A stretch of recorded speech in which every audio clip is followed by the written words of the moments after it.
নমস্কার ফ্রেন্ডস। আজ 6 জানুয়ারি 2025। আমি অনেক দিন পর আজকে ভিডিও করছি, বিশেষ কারণে আমি ভিডিও করতে পারিনি। মার্কেটের দিকে কিন্তু আমি প্রত্যেক দিনই কিন্তু লক্ষ্য রেখেছি, কিন্তু আমি আপডেট দিতে পারিনি বা ভিডিও করতে পারিনি। আজকে মার্কেট নিফটি 50 প্রিভিয়াস ক্লোজের ওপরে খোলে এবং খোলার পরে মার্কেট স্লাইটলি ওপরের দিকে যায় এবং যাওয়ার পরে মার্কেট ওয়ান ওয়ে নিচের দিকে নামতে থাকে। নিচের দিকে নামার সময় আপনারা লক্ষ্য করবেন, আমি যে সাপোর্ট রেজিস্ট্যান্সগুলো 30 তারিখে দিয়েছিলাম, সেই সাপোর্ট আর রেজিস্ট্যান্সগুলো যদি আপনারা দেখে থাকেন তাহলে দেখবেন যে ওই সাপোর্টগুলোতে কিন্তু মার্কেট কিছুটা হলেও কিন্তু পজ নিয়েছে। মানে মার্কেট ওই জায়গাটাতে কিন্তু একটা সাপোর্ট নিয়েছে। আপনারা মিলিয়ে দেখবেন, যদি আপনাদের সেই সাপোর্টগুলো আপনাদের যে চার্ট আছে সেই চার্টে যদি মার্ক করা থাকে তাহলে সেই সাপোর্টগুলো দেখবেন যে ওই জায়গাগুলোতে কিন্তু মার্কেট পজ নিয়েছে। তো যাই হোক, কোনো সাপোর্টই কিন্তু আজকে কাজ করেনি। তার পেছনে কারণ হলো একটা নতুন ধরনের ভাইরাস, যেটা চীন থেকে জাপান এবং ভারতেও কিন্তু ছড়িয়ে গেছে বলা হচ্ছে। বেঙ্গালুরুতে একটা শিশুর সেই কেসটা পজিটিভ পাওয়া গেছে। সেই ভাইরাসটার নামটা কি? ভাইরাসটা হলো HMPV। তো এই ভাইরাসটা একটা প্যানিক আকারে কিন্তু মার্কেটে চলে এসছে। তো এই প্যানিকটা কিন্তু তৈরি করা, কারণ এই ধরনের ভাইরাসের যে আক্রমণ, সেই আক্রমণটা কিন্তু আগেও হয়েছে। এটা কিন্তু কোনো নতুন ভাইরাস না, যেটা এখনো কোনো তার চরিত্র সম্পর্কে জানা যায়নি, যেমন করোনা ভাইরাসটা হয়েছিল সেরকম ধরনের কিন্তু ব্যাপার নাই। কেন? তার কারণ এই ভাইরাসটা কিন্তু 2001-এ কিন্তু দেখা গেছে। মানে 2001 থেকে এই ভাইরাসটা দেখা যাচ্ছে। তাহলে ভাইরাসটা যেটা বলা হচ্ছে যে প্যানিক আকারে বা এই ভাইরাসটা ক্ষতি করবে মানুষের, সেটা কিন্তু আমরা যদি গভীরভাবে চিন্তা করি তাহলে দেখব যে এই ভাইরাসটা কিন্তু কালচার্ড, মানে এই ভাইরাসটা সম্পর্কে কিন্তু আমরা আগেই জানি, তার ক্যারেক্টার কেমন, সে কি করতে পারে কি না করতে পারে, এই সমস্ত ব্যাপারগুলো কিন্তু আমাদের কাছে পরিচিত।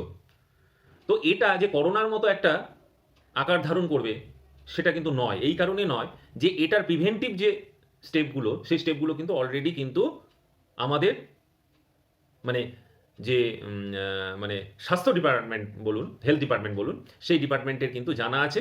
এবং সেটা ভারতের না, সমস্ত জায়গারই সায়েন্টিস্ট যারা আছেন, যারা ভাইরাস নিয়ে চর্চা করেন, তারা জানেন এটাকে কিভাবে প্রতিহত করা যায়। সর্বোপরি এই ভাইরাসটা কিন্তু এই সময়টা, মানে শীত চলে যাচ্ছে এবং বসন্ত আসছে, এই সময়টাতে কিন্তু এই ভাইরাসটার অ্যাটাকটা দেখা যায়। বাচ্চাদের ক্ষেত্রে কিন্তু হয় একটু শ্বাসকষ্ট, একটু অ্যালার্জেটিক কাশি, এই সমস্ত ব্যাপারগুলো কিন্তু এই ভাইরাসের একটা সিমটম। এই সমস্ত সিমটম দেখা যায়, এটা আগেও দেখা গেছে এবং এই সময়টাই এটা দেখা যায়। তো এই ভাইরাসটাকে নিয়ে কি হচ্ছে, একটা প্যানিক সেলিংয়ের কিন্তু আবহাওয়া তৈরি করছে। কারা তৈরি করছে? যারা এফআইআই আছে তারা কিন্তু এটা তৈরি করছে। তো যাই হোক বন্ধুরা, তো এই প্যানিক সেলিংয়ে কিন্তু আপনারা পা দেবেন না। ভালো ভালো স্টকগুলো কিন্তু কম দামে বিক্রি করবেন না। পারলে ভালো ভালো স্টকগুলো যদি ক্যাপিটাল থাকে তাহলে তুলে নিন। কারণ এটা দীর্ঘস্থায়ী হবে না, করোনার মতো হবেই না, আমি আপনাদের বলছি হবে না। তার পেছনে অনেক কারণ আছে। তার মধ্যে মেইন কারণটাই হলো এই ভাইরাস সম্পর্কে কিন্তু আমরা অলরেডি আগে জেনেছি এবং এদের প্রিভেন্টিভ যে অ্যাকশন সেই সম্পর্কেও কিন্তু আমাদের জানা আছে। এটা করোনার মতো নতুন ভাইরাস না।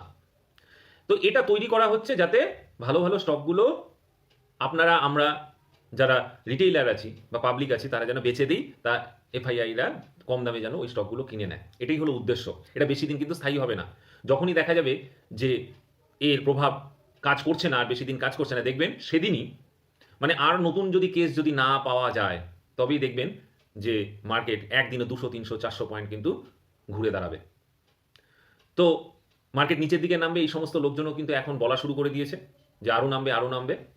কিন্তু যদি, আমার বিশ্বাস, যদি এই কেসগুলো যদি না বাড়ে তাহলে কিন্তু মার্কেট কালকেই কিন্তু ওপরের দিকে ওঠার চেষ্টা করবে এবং কম সম পয়েন্ট না, একদম যা পয়েন্ট নিচে নেমেছে, আজকে নিচে নেমেছে নিফটি 388 পয়েন্ট, সেটা কিন্তু 2-3 দিনের মধ্যেই কিন্তু রিকভারি করে যাবে যদি নতুন কোনো কেস না পাওয়া যায়।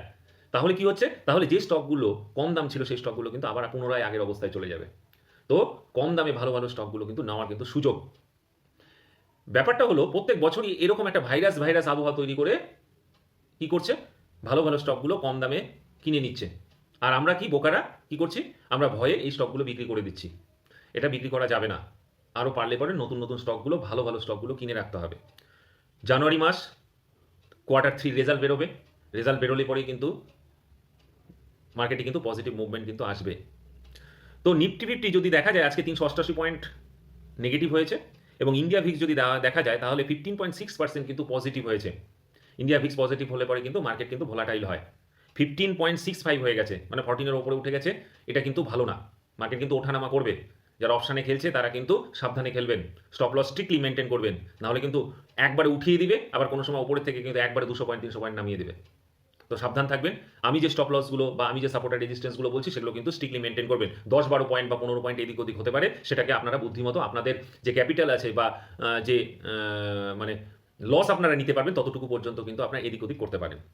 যদি ওপেন ইন্টারেস্ট দেখা যায় তাহলে 24,500-তে কল রাইটাররা হাইস্ট ওপেন ইন্টারেস্ট আছে, আর পুট রাইটারদের আছে 23,000-এ। দেখেন 23,000-এ কিন্তু শিফট করে গেছে পুট রাইটাররা, মানে প্যানিক অলরেডি কিন্তু মার্কেটে দেখা যাচ্ছে। ওপেন ইন্টারেস্ট দেখলে পরে দেখা যাচ্ছে যে 23,000-এ পুট রাইটাররা হাইস্ট ওপেন ইন্টারেস্টে বসে আছে। তো আজকে যে সাপোর্ট আর রেজিস্ট্যান্সগুলো হবে, সেই ফার্স্ট সাপোর্ট হবে হলো, মানে কালকে 7 তারিখে ফার্স্ট সাপোর্ট হবে হলো 23,581, তারপরে 23,535, তারপরে 23,473, তারপরে 23,413। ফার্স্ট রেজিস্ট্যান্স হবে 23,661, তারপর 23,733, তারপরে 23,761, তারপরে 23,821।